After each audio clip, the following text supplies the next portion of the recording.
准备来敬拜。我们检查一下我们的手机关成震动的或是关机我们预备心一起来礼拜我们一起同心来祷告。爱我们的父神，我们感谢你。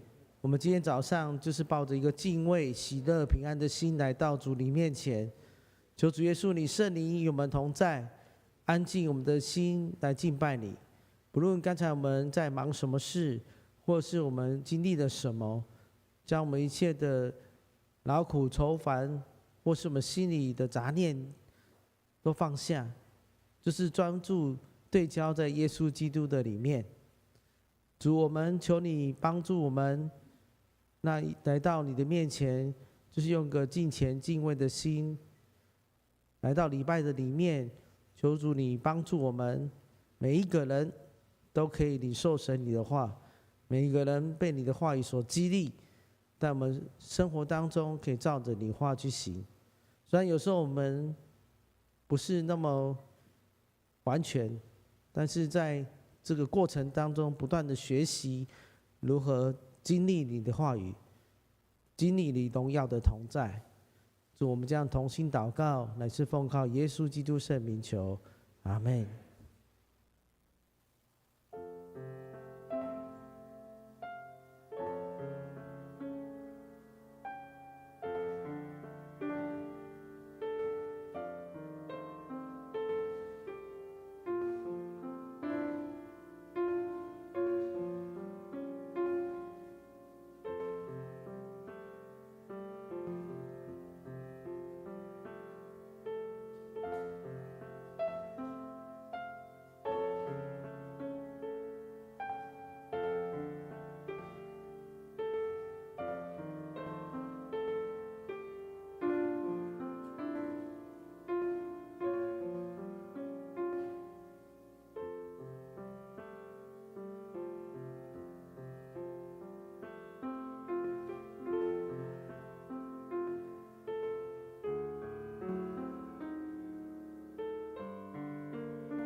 弟兄姐妹平安。今天是待降节期的第3个主日，然后我们看到这边我们的蜡烛也点了第3根了，代表的是喜乐。让我们跟旁边的说，我们一起喜乐的来敬拜神。我们一起喜乐来敬拜神，一同起立好吗？哈利路亚。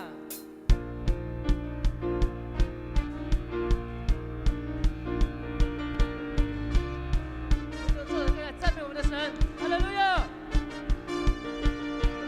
我的盼望就在耶稣基督里，在你里面满有平安，生命泉源就在耶稣基督里，有你在我里面活着。我宣告在我里面的，比世上一切更有能力。我不属这世界，我高举耶稣的名。我宣告在我里面有活着永留满有能力，有耶稣在我里面活着，我勇敢站立。主耶稣是我们的喜乐，阿们吗？阿们。哈利路亚。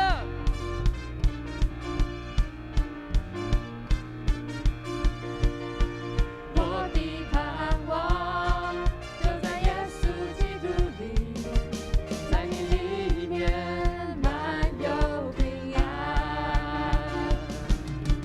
生命泉源就在耶稣基督里，有主在我里面活着。我宣告在我里面的，比世上一切更有能力。我不属这世界，我高举耶稣的名。我宣告在我里面有活水永流满有能力，有耶稣在我里面活着，我勇敢站立。有主，有主在我里面，没有惧怕能战胜仇敌。有主在我里面，没有惧怕还得胜有余。有主在我里面，没有惧怕能战胜仇敌。有主在我里面，没有惧怕还得胜有余。我宣告，我宣告在我里面的，比世上一切更有能力。我不属这世界，我高举耶稣的名。我宣告在我里面有活水永流满有能力，有耶稣在我里面活着，我勇敢站立。有耶稣，有耶稣在我里面活着，我勇敢站立。有耶稣，有耶稣在我里面活着，我勇敢站立。我们一起掌声拍手，将一切荣耀归给我们的神，阿们，哈利路亚。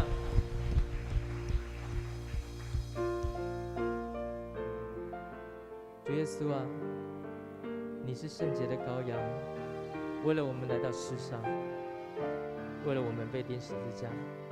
这个时候，让我们用这首歌来敬拜我们的神。坐在宝座上，圣洁羔羊，我们夫妇敬拜你，昔在今在以后永在，唯有你是全能真神。坐在宝座上，尊贵羔羊，我们夫妇敬拜你，颂赞尊贵荣耀全是都归给你，直到永远。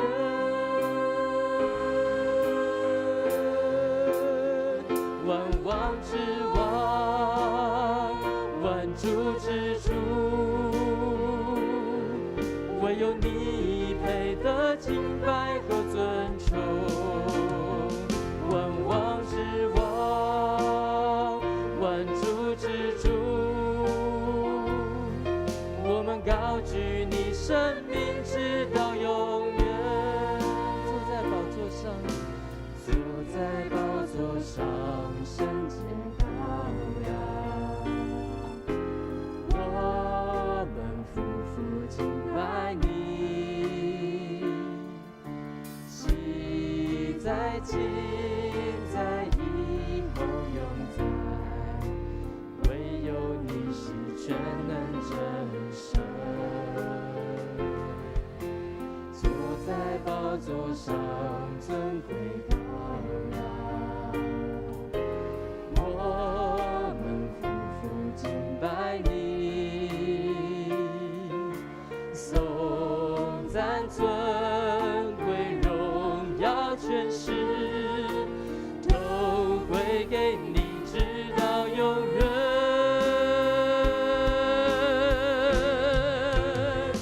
万王之王，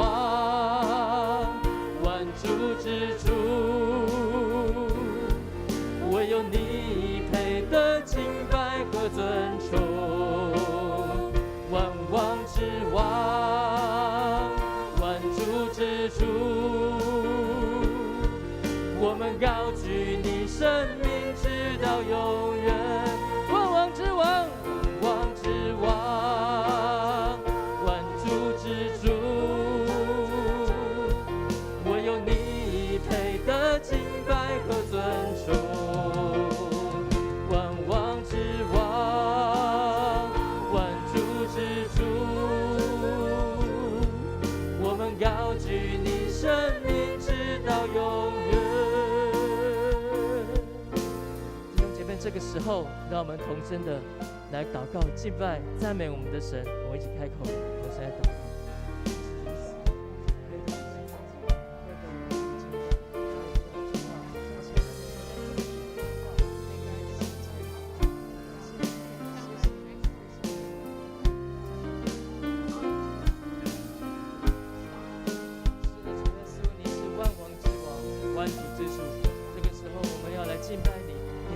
的荣耀，全然的圣洁，全然的慈爱。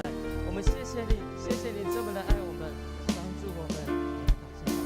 哈利路亚，我们赞美你，赞美你，哈利路亚。万王之王，万主之主。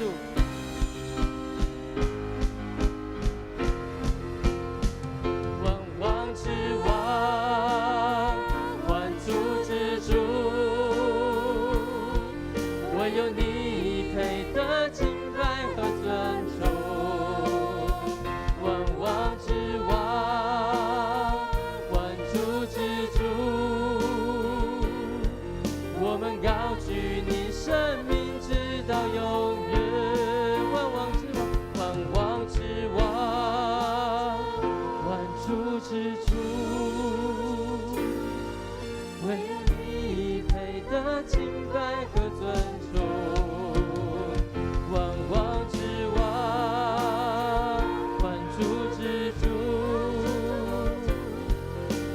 高举你生命直到永远，我们高举你生命直到永远，我们高举你生命直到永远。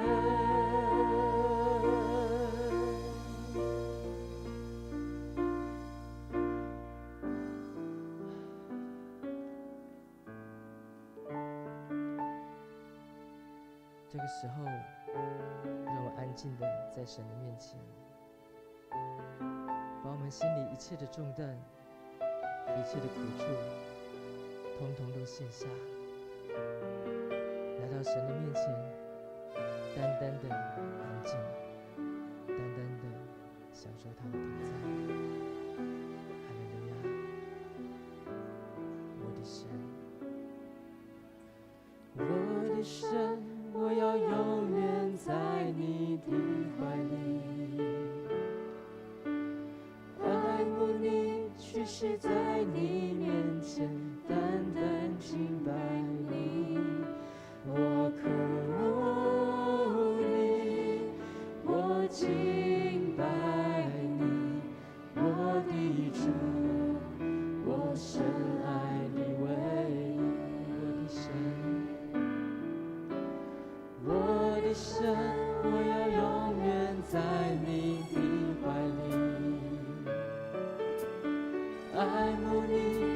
息在你面前，单单敬拜你。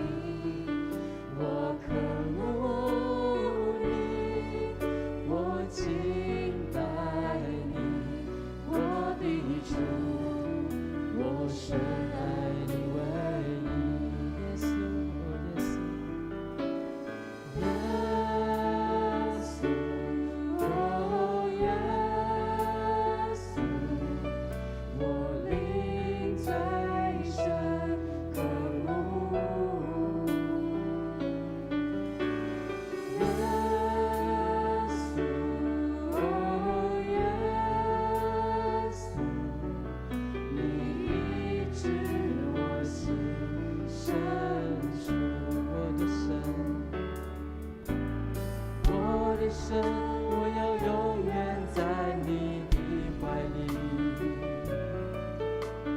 爱慕你，屈膝在你面前，单单敬拜你。我渴慕你，我敬拜你，我的主，我深爱你唯一。耶稣，哦耶稣，耶稣，哦耶稣，我灵最深渴慕。耶稣，哦耶稣，你医治我心深处。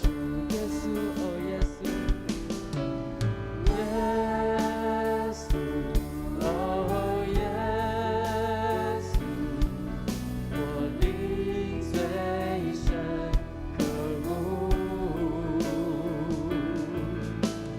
耶稣，哦耶稣，你医治我心深处。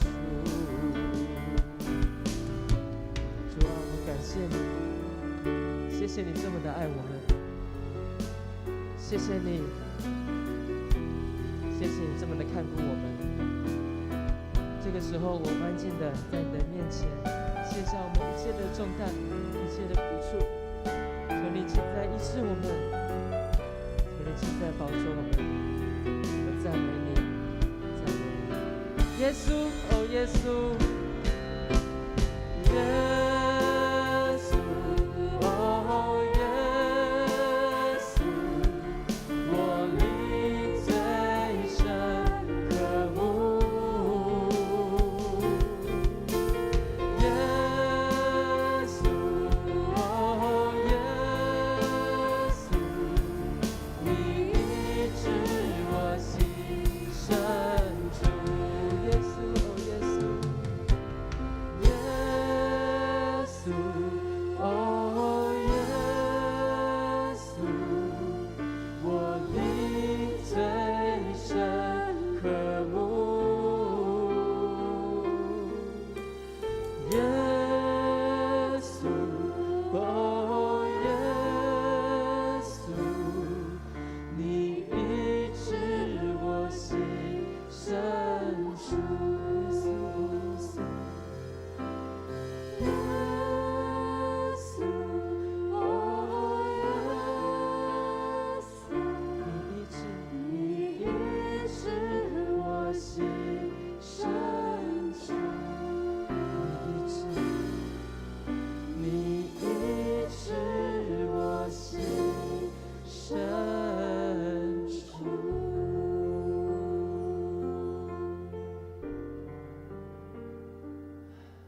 是的，主啊，谢谢你悦纳我们的敬拜，我们的祷告。我们知道你是这么的爱我们，求你帮助我们，每天都能够沉浸在你的爱里面。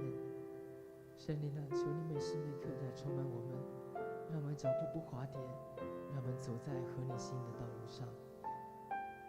我们这样祷告是如此的不完全，这个时候我们一起用主教导我们的主祷文同心的祷告。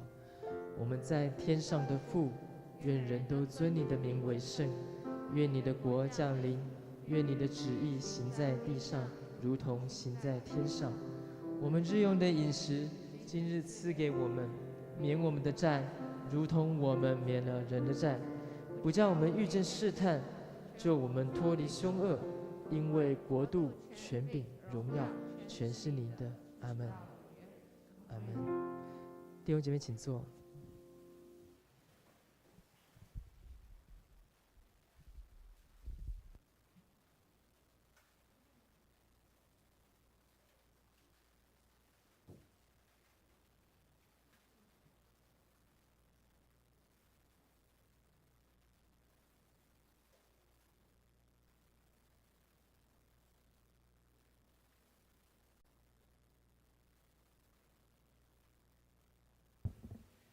让我们一起来领受上帝的话。今天的经文是《帖撒罗尼迦前书》第5章16节到22节。要常常喜乐，常常祷告，在任何环境中都要感谢，这是上帝为你们这些属于基督耶稣的人所定的旨意。不要抑制圣灵的工作，不要轻视信息的传讲，要详细查验每一件事，持守那美善的，弃绝一切邪恶。愿上帝祝福听他的话并去遵行的人。今天孔牧师要为我们传讲的信息是以喜乐的心迎接主，请大家用恭敬的心来领受。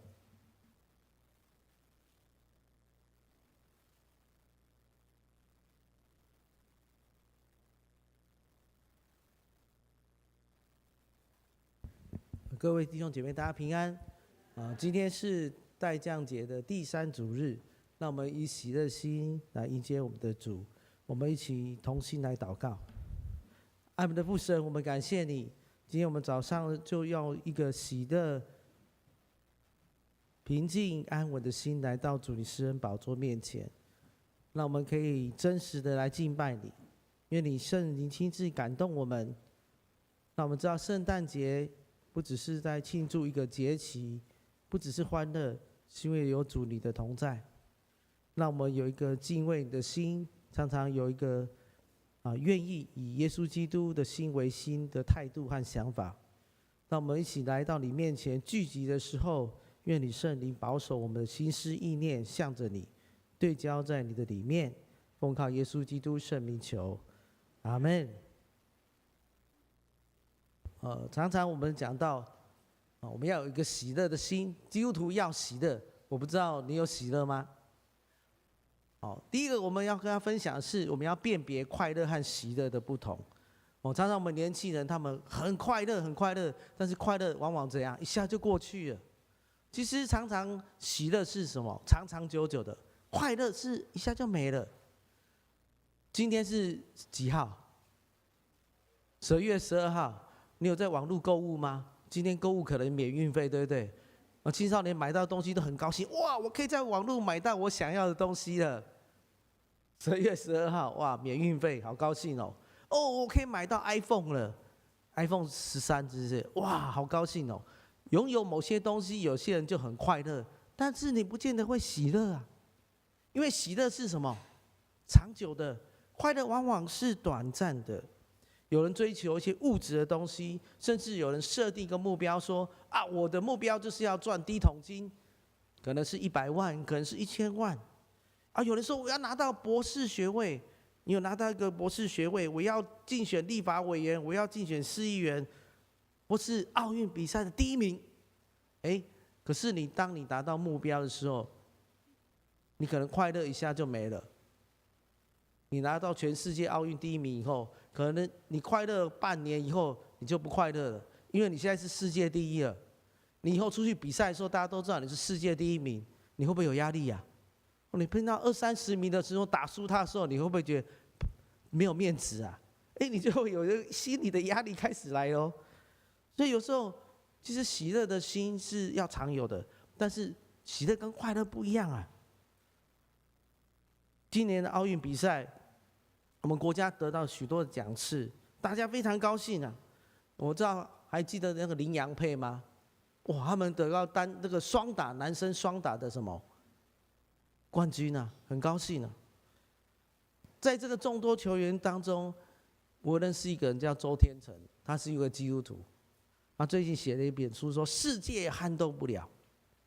他讲故事讲到他生命当中的故事，只是想想看啊，如果你去比赛输的时候，你会快乐吗？当然不会啊。但是你可以喜乐吗？林洋配他们可能开始，他们觉得好像做梦哎，我得到了第1名哎，哇！他说他们两个在讨论说，我们是不是在做梦啊？然后看看新闻，哎，真的我们不是在做梦啊，是第1名哎，双打金牌的冠军。可是久了可能就不会快乐，人生也是一样。我们生命当中，我们有时候会经历到很多的伤心难过，可能是失恋，可能是被人家辞去了工作，被裁员，可能是你读书非常不会读，考了非常差的成绩，这时候都会让我们伤心难过。但是我们可不可以喜乐？可以哦。虽然我们伤心难过，但是可以喜乐。这个奥运选手周天成弟兄啊，他不是一开始就这么顺利，他以前常常打输球啊。可是到2019年的时候，他世界排名第2名，男子单打哦，不是双打，男子单打第2名啊。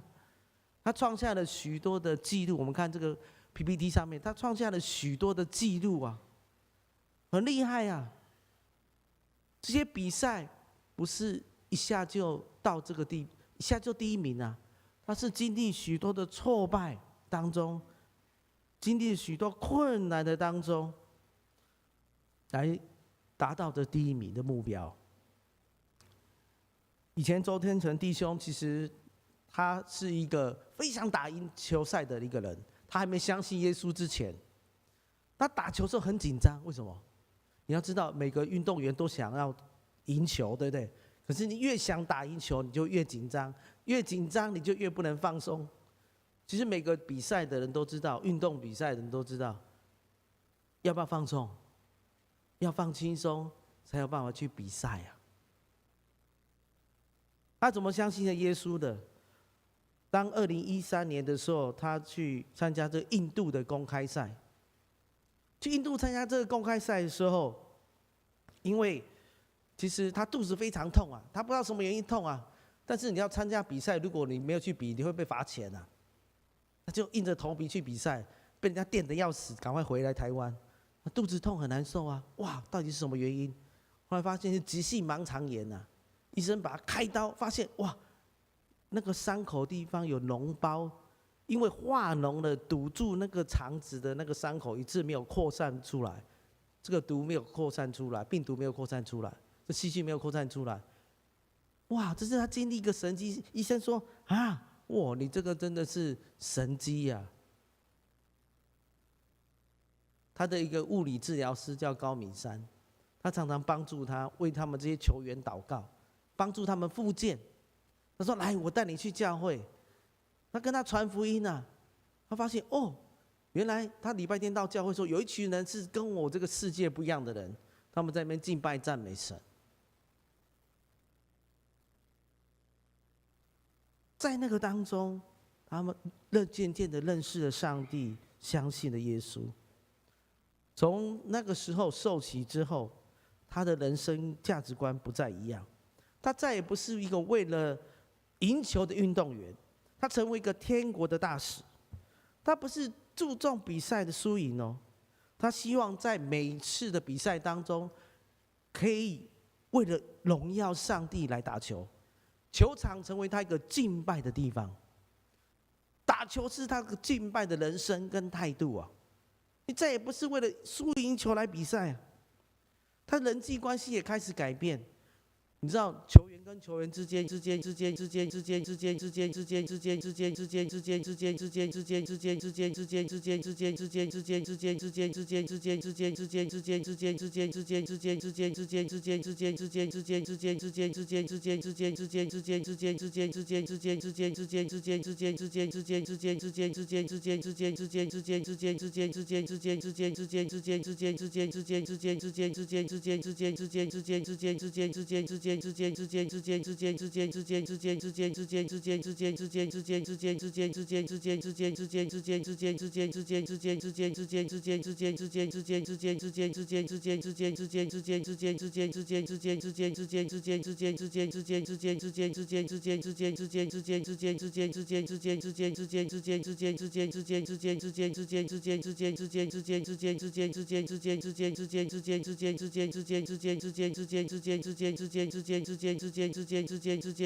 就要常常来到神的面前，跟神有来有往的交通。尤其是你不喜乐的时候，我们跟神更要有亲密的交通。求神来医治我们。可能你过去的伤害、痛苦还没解决好，以至于你遇到事情的时候，那个事件造成我们的破口，我们无法喜乐起来。你要祷告，求神帮助你。再来就讲到我们要操练感谢的人生观和价值。18节提醒我们，在任何环境中都要怎样？感谢啊！你有常常感谢上帝吗？这是一种生命的态度和表现啊！我跟你讲，我觉得那周天人讲一句话，我蛮认同的。他说，球技和品格是怎样？不是一天就达成的，需要不断的累积呀。我们属灵的生命，感谢赞美的生命，绝对不是一下就会到达那个目标的，是不断的累积的。打球输赢没办法控制，但是你的球技、你属灵的生命和品格是你可以控制的。我们要不断的操练我们一个属灵的生命，就是有感谢的人生啊。任何环境，就是不看环境、不看人，来注目看耶稣的态度和价值。我们在任何环境都要感谢神。你知道，有时候那些球员在打球的时候，裁判会误判你很生气会影响你的心情，对不对？那球员在打球的时候，如果你误判，你很生气，哇，就打不好。但是神提醒我们，不论我们在任何环境的时候，都要感谢赞美神。周天成他的分享，他的生命里面，他是靠主，主是我的力量。你知道他曾经经历了10连败他去参加比赛连败10场如果你连败10场，你可能都觉得很失智，对不对？抬不起头来。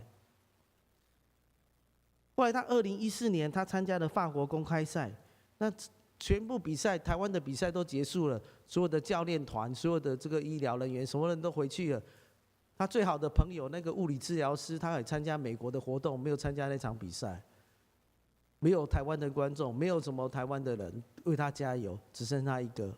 面对了台湾那个中国的选手，第一场就输了。你想他心情怎么样？他会喜乐吗？他会快乐吗？会喜乐还是快乐？很奇妙的，他在那时候向主耶稣祷告，他心里涌出一个意念，他跟耶稣说：无论比赛结果如何，我都感谢主。不管我过去的表现如何，你总是安排这么多人来帮助我、训练我，让我能够享受在球场上打球的时候。不管这场比赛输赢如何，我都要感谢你。都已经快输球了，快回家了。他说：我要感谢你。我觉得我们任何环境，不论环境好坏，遇到什么困难，我们都要感谢主、赞美主。没想到他这样祷告之后，开始逆转哦。那个比赛从他拿下了第2局26-24，又拿下了第3局21-19。接着回来台湾，又得到台北2015年台北的公开赛当中，打败2届的这个中国奥运金牌选手林丹，进入了决赛。我觉得我们基督徒的价值观很重要，我们要养成一个好的习惯。你知道我们每个人都要养成运动的习惯，我们都知道嘛，对不对？你有没有养成运动的好习惯？可能我们都知道，但是我们做不到。那我们有养成一个属灵赞美、感谢的习惯吗？可能我们知道，但是我们也做不到。我要求主帮助我们让我们除去我们生命当中一些负面的想法和态度。你知道，常常读圣经，用真理去对话那些谎言、那些欺骗，以至于让我们去除那些不好的意念、想法。常常读圣经就是了解真理，就像运动员有一个正确的运动的常识，才不会受伤你要打球，你要有基本的常识，才不会受伤；也要基本的技术了解，才知道怎么去打。如果我们基督徒我们是一个属灵的运动员，你要去有一个真理的价值观、上帝话建立在你的里面，你才会有一个喜乐的信念来对抗谎言。第4个，我们要修剪自己，预备等候主的再临。帖撒罗尼迦前书第5章21节到23节提醒我们，要详细查验每件事，持守那美善的，弃绝一切邪恶的。愿那赐平安的上帝亲自使你们全然圣洁。今天我们成为一个基督徒，在这末后世代，我们今天代降节第3主日，我们来等候主。有一天主真的会再来哪时候来不知道，就像一个贼一样。来了，主来了，那我们预备好了没有？我们有没有查验我们的生命当中每一件事，选择那美善的，上帝要我们做的，弃绝那一切邪恶的事呢？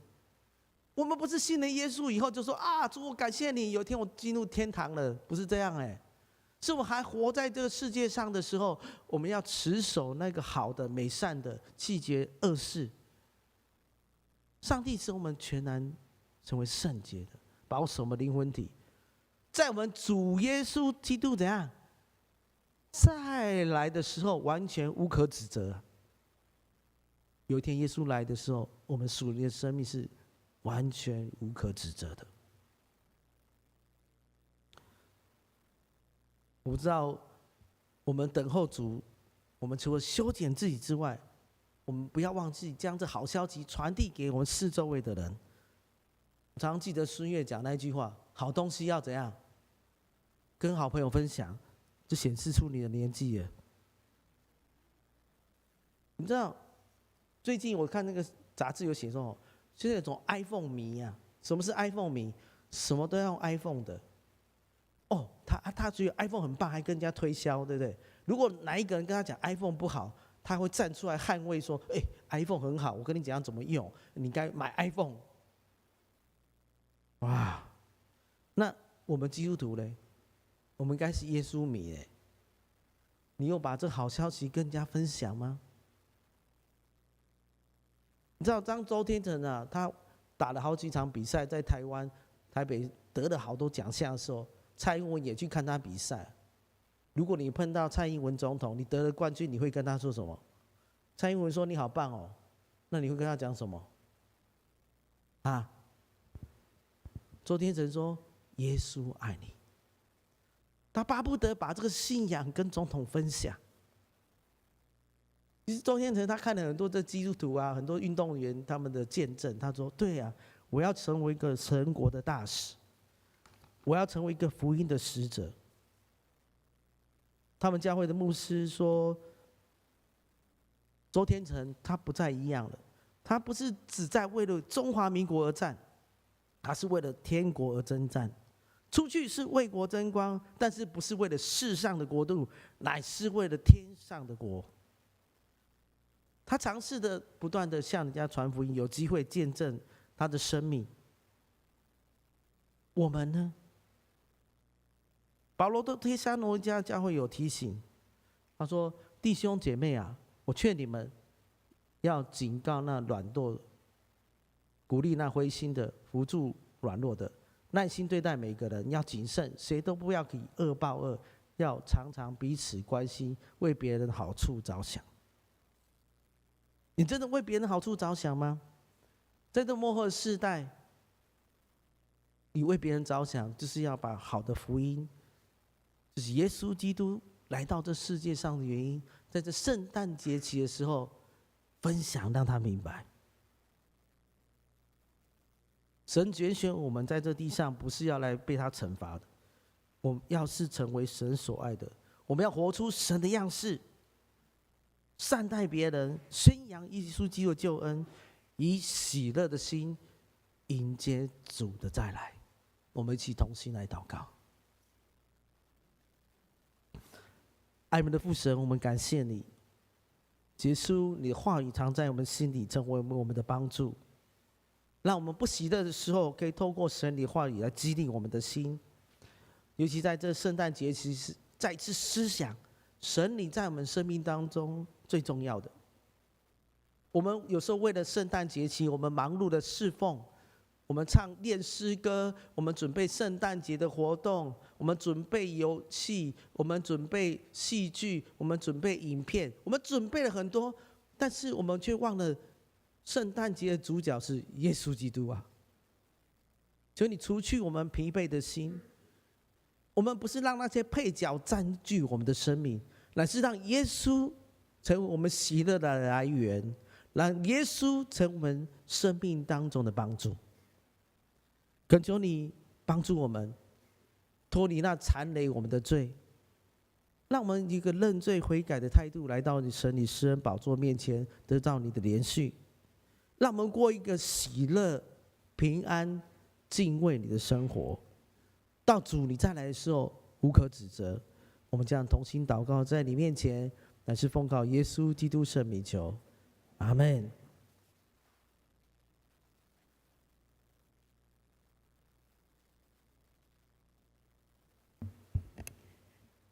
弟兄姐妹，请起立，让我们一起攻读《使徒信经》。我信上帝，全能的父，创造天地的主。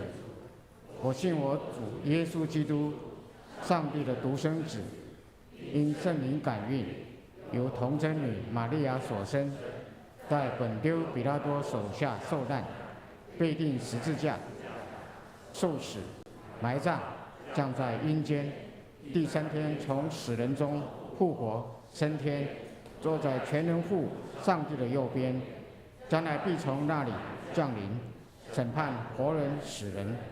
我信圣灵，我信圣而公的教会，我信圣徒相通，我信罪得赦免，我信身体的复活，我信永生。阿门。请坐。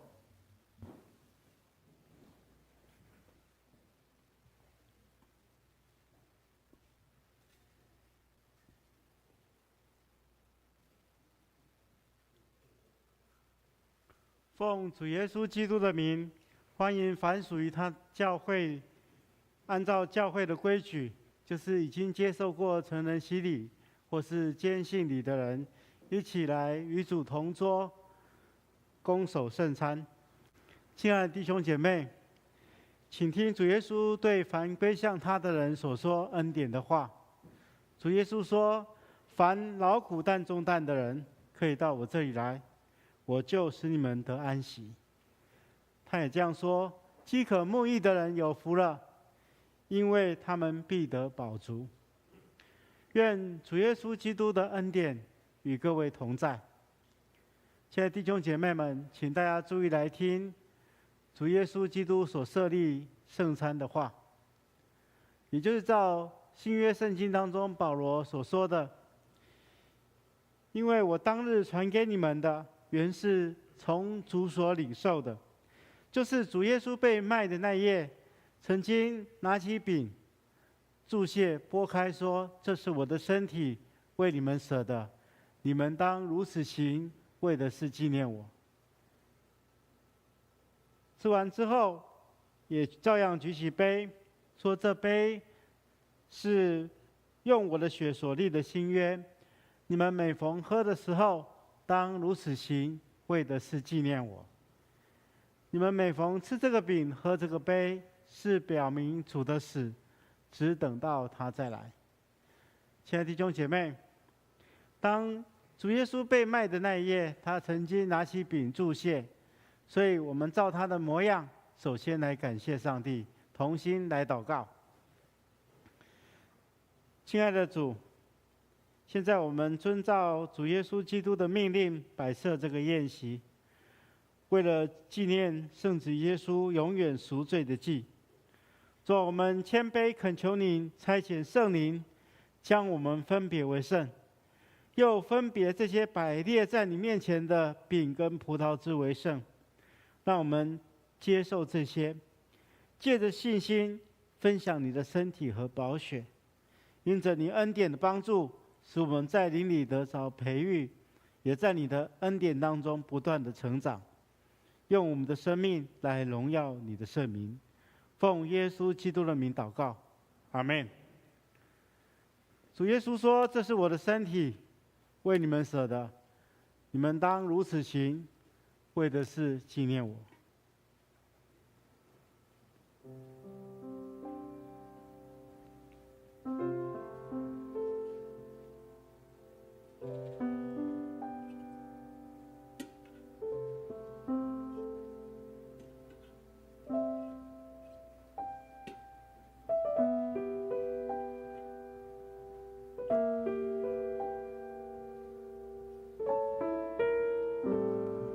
我们用恭敬的心伸出双手，来迎接耶稣基督的身体，这是他为我们舍弃的。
这是基督的身体为我们舍的，我们当如此行，为的是纪念他，一同来领受。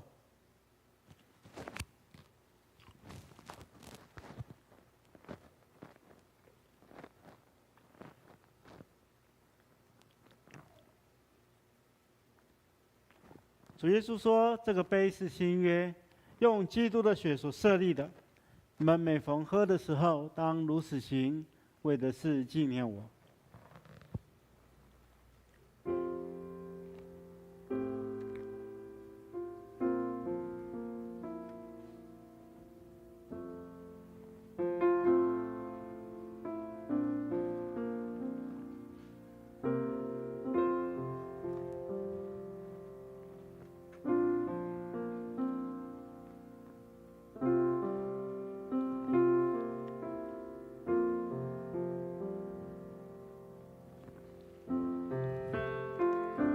我们用恭敬的心来迎接这个杯，这个杯是基督的血，为了洗清我们的罪所流出的。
这个杯是新约，用耶稣基督的血所设立的。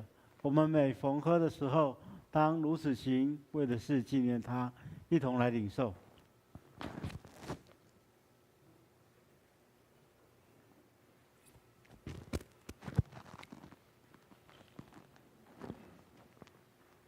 你们每逢吃这个饼、喝这个杯，是表明主的死，只等到他再来。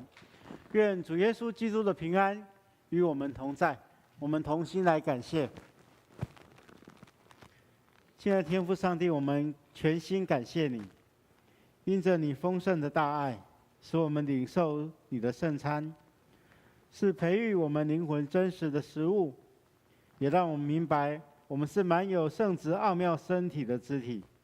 亲爱的主，我们谦卑在你面前祈求，当我们再一次献上我们自己当作活祭时，求你鉴察接纳我们，同时求你以慈爱帮助我们，让我们能够持续这圣洁的交通，从今之后用我们的生命来荣耀你。奉耶稣基督的名祷告，阿门。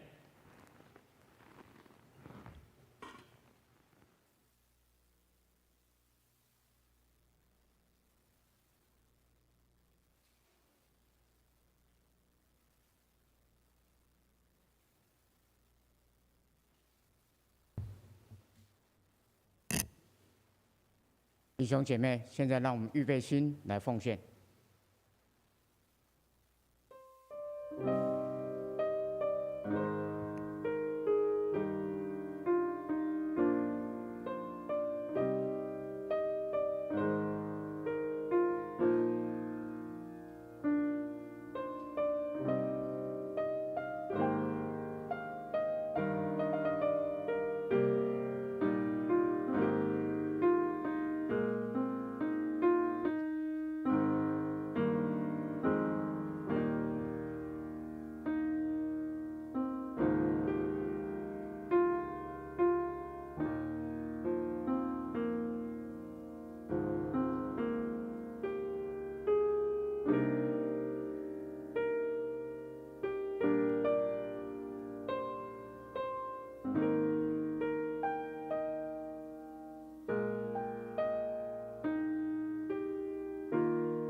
弟兄姐妹，请起立，我们一起做奉献的祷告。爱我们的上帝，我们敬拜感谢您。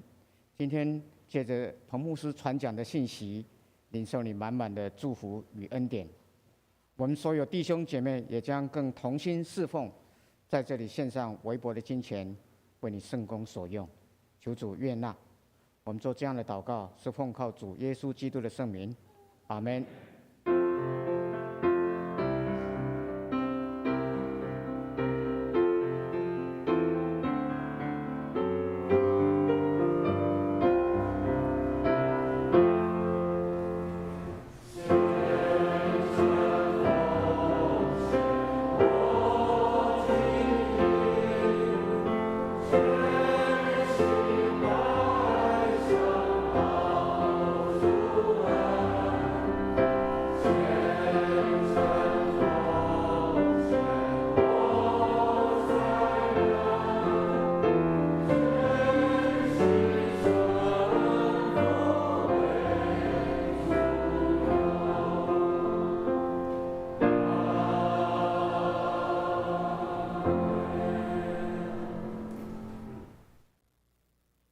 弟兄姐妹，请坐。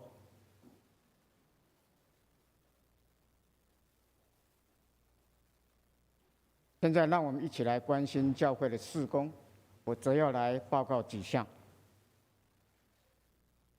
本主日为代降节第3主日，点燃第3根紫色蜡烛，代表喜乐。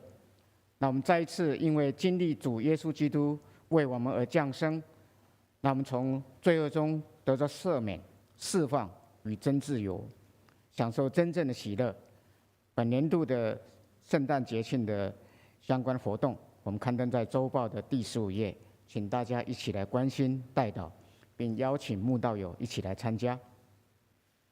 本主日为总会所定的退休传道师奉献主日，呼吁我们兄姐更多支持总会传福会关顾在职与退休牧者夫妇以及牧者重病急难救助等各项事工，我们以实际的行动来陪伴疼惜我们的牧者。肢体关怀，本会会有朱谢返乡姐妹朱世辉弟兄的母亲，在12月5日安息主怀，定于12月28日上午10点30分，在台北市立第2殡仪馆景仰楼3楼至美一厅举行入殓告别礼拜，请兄姐关心代祷，愿上帝安慰遗族。圣诞赞美的礼拜，我们在12月19号上午10点半，10楼礼拜堂，我们欢迎弟兄邀请亲朋好友、慕道友一起来同心敬拜，共享主爱。那平安夜、圣诞月是12月24号晚上7点半，在我们10楼的礼拜堂，我们也同样的欢迎我们的兄弟姐妹，邀请我们亲朋好友跟慕道友一起来领赏圣诞月，享受平安夜的真平安。还有新生命餐会，12月26日中午12点，我们在9楼的交易厅有爱愿见证跟祝福，我们欢迎这一次受洗的弟兄姐妹，我们邀请亲朋出席餐会。另外第8页中保代祷事项，在2022年，也就是明年，我们中保代祷的同工招募，时间是12月26日12点，中午12点，在9楼会议室。那中保代祷事工邀请您成为明年的代祷者。如果您对于祷告有负担，也愿意每周至少1小时固定的时间到教会祷告，那我们将于12月26日礼拜结束后，有一个中保代祷的课程说明。那请向谢莹莹干事来报告。接下来我们想请大家一起来看一段中保代祷事工的影片。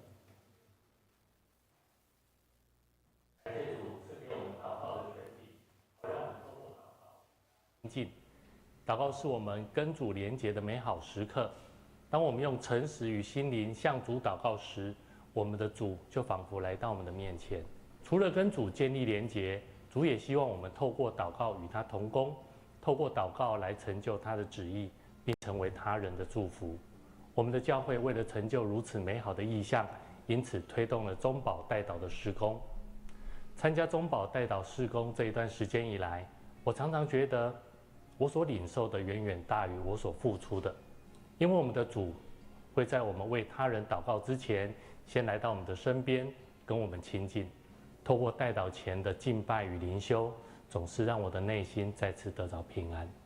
我清楚地记得那天，